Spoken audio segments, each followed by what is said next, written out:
We are now inside Mr. Muhammad's home.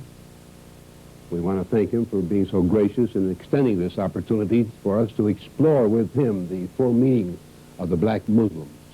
He has written a book called The Message to the Black Man in America, which will soon be published.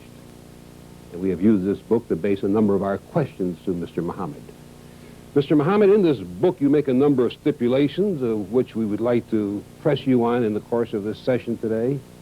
One, you call for the separation of the Negro into a separate state, either in this United States or made possible by the United States. Two, you say that war between the whites and the blacks is inevitable. Yes. I'm very glad to answer these questions, Mr. Cup, to you and to the world. They are most essential that we should give the world the answer to such questions. I have been preaching and teaching the answers to these questions for many years. I give thanks first, Mr. Cup, to God, who came in the person of Master Bereits Muhammad around 34 years ago now to me. And all that I have and been teaching, it is from him. And it is very easy for us to recognize the visit of this mighty one according to the time. If we have the knowledge of the time that we are living in, we can accept and respect this mighty visitor in this part of the world to fulfill that which was written of him, that he will come. And now he has come, and he has given out his purpose and his aims, as it also is written in the Bible in Quran. And therefore, I have nothing of myself in this answer. It is all from him. From him, you mean the messenger of Allah? No, not the messenger of Allah. I'm the messenger of Allah. I mean from Allah himself, who came in the person of Master Bereits Muhammad. Who preceded you as the head of the Muslims? Well, he was actually the beginner. Yes, sir. And I'm taught by him. This separation we begin with, it is absolutely necessary. We have lived here in America for the last 400 years and have served our slave masters well before these past 100 years. And now the time has arrived that we want something for ourselves. The natural spirit of God is moving in us and making us to think in such terms towards self. And the doing for self is now getting into the very life of the black man in America. We want to go for self. We want to be ourselves. This is aroused in us by God himself. And to oppose it means nothing but death to either side. If we oppose it, it's death for us. If others oppose it, it's death to them. But even your own people oppose it, Mr. Muhammad, if I may interject a thought here. Most of the civil rights leaders with whom I know you disagree, Dr. Martin Luther King, Whitney Young, and Roy Wilkins, and James Foreman, and James Farmer, and any number of others, all believe in integration, getting along with the whites and moving into the same society. This is all due to their lack of knowledge of the time and what should be done in such time. They don't know that this is their time, that they should be separated or they should go for themselves. This is what I'm trying to teach them. Teach them that this is the time that they should go for themselves. But is it not, would you disagree that it is the ambition and the goal of most Negroes in this country to become Americans in every meaning of that word, to participate in our society, to be responsible, legitimate, honest citizens? Isn't that the goal of the overwhelming number of Negroes in this country? It may be their goal, Mr. Cup, because that they don't even know, as I just said, that this is the time that they should be going for self. And lack of knowledge of the time, the lack of knowledge of self. The American so-called Negro, especially the leading class, do not actually know themselves. Excuse my voice as I'm look like trying to be a little hoarse this morning. But however, I may clear it up later.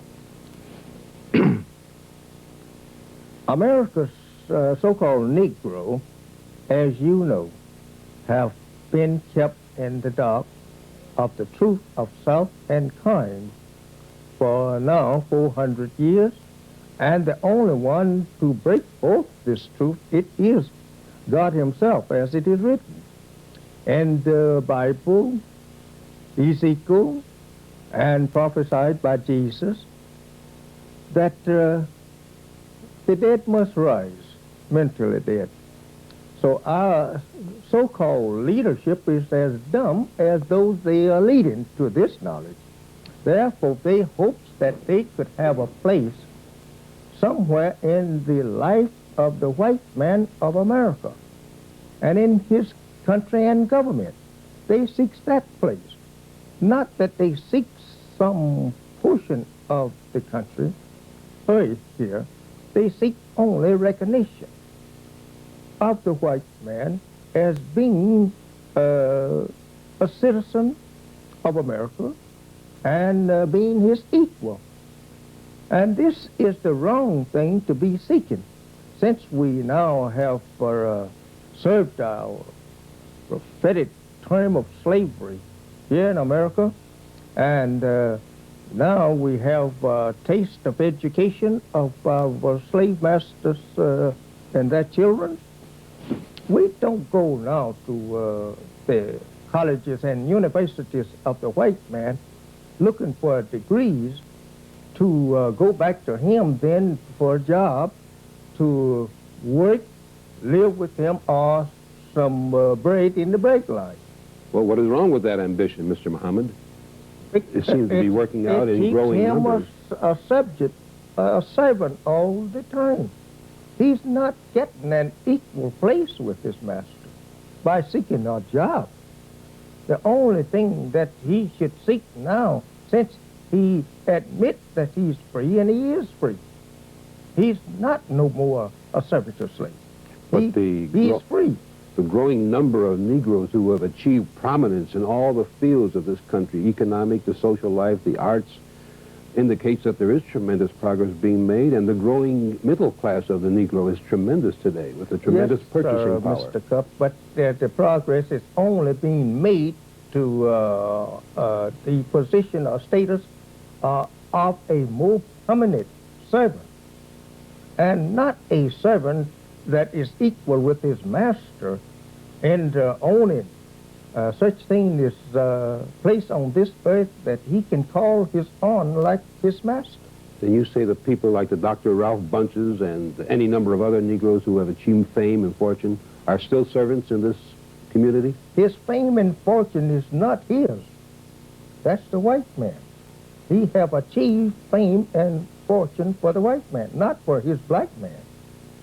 All that the prominent, I would say, politicians, teachers, and clergies, all has worked forward to the help of the white man to achieve fame for him and his race, but not for themselves and their race. Let me take you to another area, Mr. Muhammad. Our government is spending millions of dollars in various programs mostly aimed at uplifting the Negro for better education, better job opportunity, a better share of this society.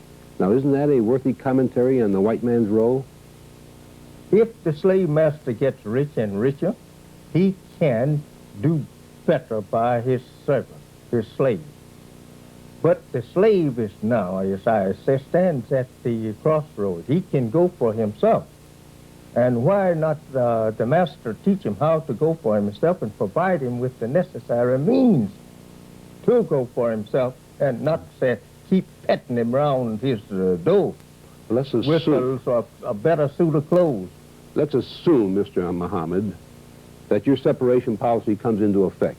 You will ask the United States to give you a state large enough to take care of all the Negroes in this land. That would be about 1/5 of the territory. Well, it's about 22 or more million of Yes. And then you would ask the United States for 25 or 30 years, according to your book, The Message to the Black Man, No. to help 20 operate this for 25 or 30 years. Not 30. 25. 20 or 25. And also to give you a land that's fertile and rich in minerals so that the Negro can Make a thrive living. from the earth Yes, sir. a justifiable living. Yes, sir. How would you bring an economic system? How would you get people to start a new state? How would we get them to start? I'm asking you to put a start. You want the government to start the state for you, to build all the buildings and give you the educational system, and give you the businesses. We believe that you are obligated to start start us off in such state according to your own civilization, or set up for your own civilization. The means that you have to set your own race up as an independent race here today, not what you had 400 or 500 years ago, but what you have today. Let me pause for just a moment, Yes, Mr. sir. Muhammad. We still have to interrupt for commercials on this Thank you. program. We'll pause for a moment and be right back with the Honorable Elijah Muhammad.